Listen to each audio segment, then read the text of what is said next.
Hi, I'm your host, Jean Lennon, and this is Fronday Night Live, where we bring you the latest news and gossips, back with fact, straight from the source.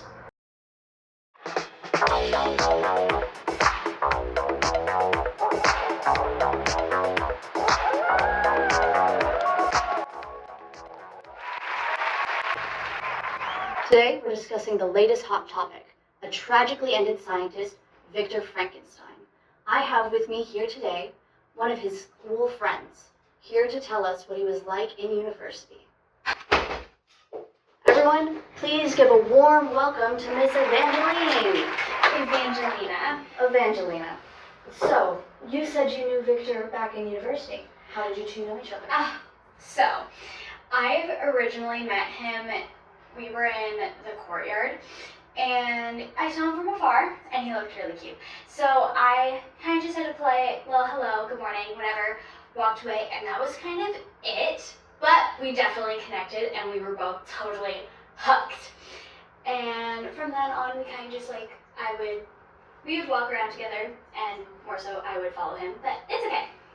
So, what can you tell us about what Victor was like back in his university days? Well, he was so mysterious, always dressed well, and immediately both of our professors, Waldman and Crumpy, took a liking to him. Waldman, one day, as I was just casually following them, he said to have gained a disciple, and if your application equals your ability, I have no doubt of your success. Like, you can't tell me that that isn't studious. And then, I saw him showing him his laboratory, whatever, blah, blah, blah, blah. And then I saw how Victor chose and said that this ended a memorable day to me. It decided my future destiny. You can't tell me that that isn't ambitious and passionate about his love for science. And he also was super family orientated too, which I thought was adorable because his face would beam so much when he was receiving letters and sending them off to his family. It was so cute. And so why do you think Victor might have decided to create the creature? He was so lonely. Honestly, I think it was just, as I said, he was super lonely, and the pressure he felt, he was so, oh my gosh, okay. So, as I said, Crumpy and Waldman both took a liking to him. I feel like that also pressured him because they liked him so much and they had such high expectations of him. They put him on such a high pedestal, and he couldn't help but go a bit after having all that on him. And also, he tragically lost his mother, and he was so lonely and he was so far away from his family. He couldn't help but want a friend of his own making. And he was so devoted to science, and I even got to see the creature, and it was an improvement to science, I'll tell you that. It was 8 feet tall. But what I noticed immediately, how dead its eyes were. And do you think William's death was in any way Victor's fault?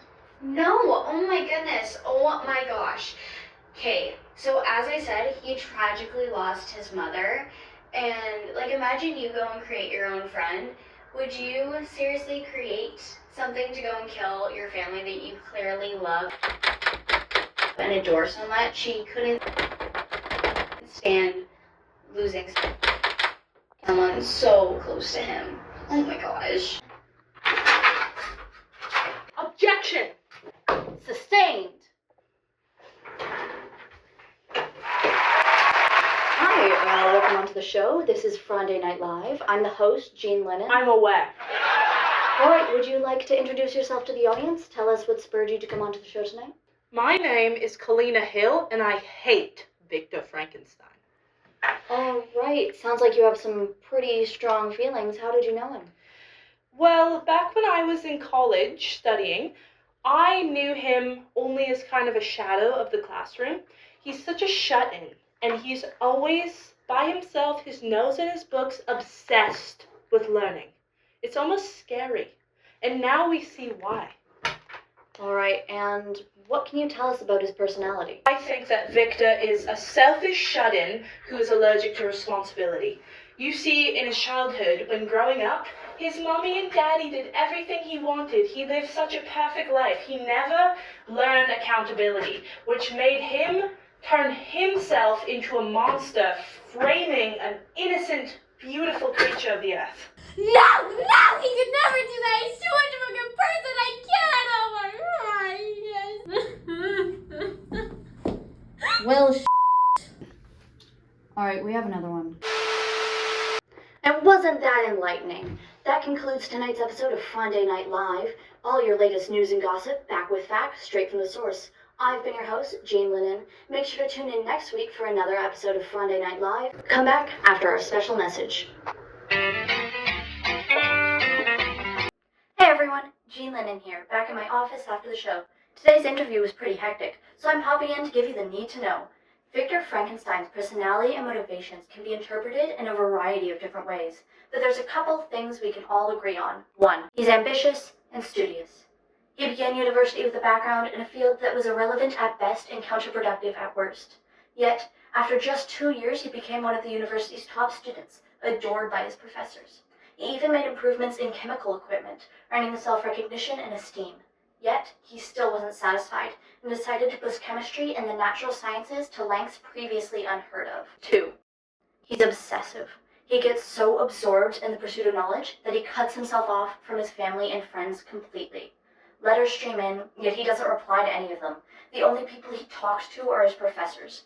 He goes as far as to steal dead bodies to construct his creature, the creation of which is an act of obsession in and of itself, not just obsession with science and progress, but likely an obsession with bringing back his dead mother. I imagine he thought if he could harness the power of electricity striking from the sky to raise a stitched-together human form, bringing back his mother would be easy if he used the same power. 3. He's naive.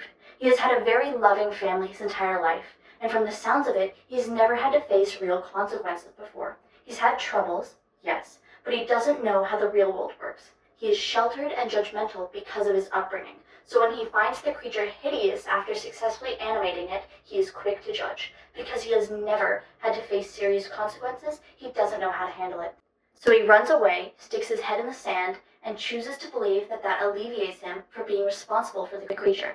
That doesn't last, of course, and by abandoning his creation, he sets his future fate forever in stone. Now, for the reason you all tuned in. Is Victor Frankenstein guilty of manslaughter, or worse, murder, because his creature killed young William? The answer is legally no. I know. But morally, however, it is up for debate. It all depends on what the creature's motivations were.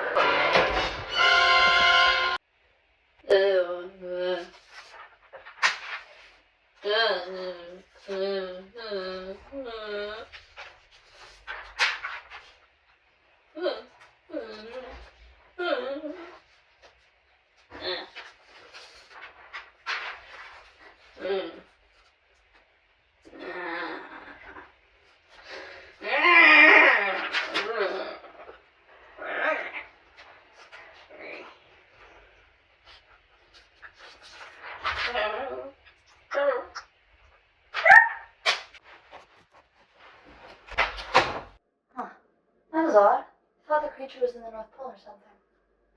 Well, whether or not you think Victor should be held accountable is up for debate. Personally, I think the creature is intelligent enough to be held accountable for its own actions. It has a fully developed human brain, possibly many melded together judging by its reaction speed and how fast it learns. By the time he found young William, he is by far smart enough to know that murdering an innocent young boy is wrong. But that's just my opinion. Please discuss your thoughts with a friend, and feel free to drop a letter down below letting us know what you think. Tune in again next Fronday, where we will be discussing the newest threat to Transylvania, Count Dracula, with a guest appearance from Dr. John Stewart himself. I have been your host, Jean Lennon, spreading your latest news and gossip backed with facts straight from the source. Thanks for watching. Bye-bye now. Aha, this is gonna make me so much money. 'Cause this is